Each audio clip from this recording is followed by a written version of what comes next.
அனைவருக்கும் இனிய விஜயதசமி ஆயுத பூஜை நல்வாழ்த்துக்கள். இந்த ஆயுத பூஜை வந்து நம்ம யூஸ் பண்ணுற எல்லா பொருளுக்கும் நம்ம நன்றி சொல்கிற விதமாக தான் இந்த மாதிரி பூஜை பண்ணுறோம். பூஜை ரொம்ப எளிமையானதுங்க. ஒரு பொரி, ஒரு ஸ்வீட், ஒரு வெல்லம், கடல, அவல் வச்சு சாமி கும்பிடலாம்.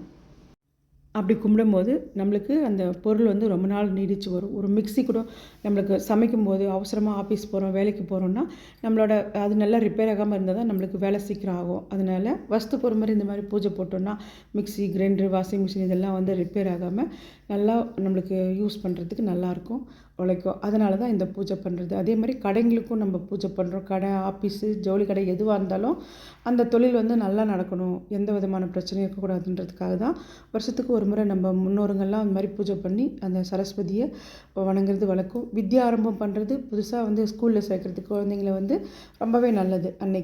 அன்னைக்கு செய்கிற தொழிலோ இல்லை ஸ்கூலில் சேர்த்தாலோ அந்த பசங்க ரொம்ப நல்லா படிக்குவாங்க அப்படின்றது ஐதீகம். நல்லாவும் முன்னுக்கு வருவாங்க, வாழ்க்கையில் வந்து நல்லது நடக்கும் அவங்களுக்கு.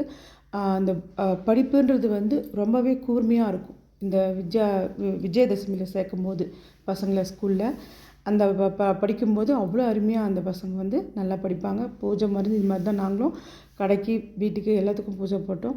பழம் வச்சு, ஸ்வீட் வச்சு, பொரி, கடலை, அவல் இந்த மாதிரி தான் சிம்பிளாக இருக்கும், நல்லாவும் இருக்கும். இது பூஜை சாப்பிட்டு நம்ம மட்டும் சாப்பிடாம 4 பேருக்கு கொடுத்துட்டு சாப்பிடும்போது அது வேறு நம்மளுக்கு ரொம்ப நல்ல மனநிறைவாக இருக்கும்.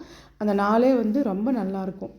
ஒரு விவசாய நிலத்துக்கு கூட இந்த மாதிரி தான் பூஜை போடுவாங்க. அந்த பயிர் வந்து விதைக்கிறது மட்டும் பெருசு இல்லை, அது அறுவடை பண்ணி வீட்டுக்கு கொண்டு வந்தால் தான் அதோட நம்மளுக்கு அந்த பலனே கிடைக்கும். அதனால் ரொம்பவே நல்லா பூஜை போடுவாங்க, ரொம்ப நல்லதும் கூட.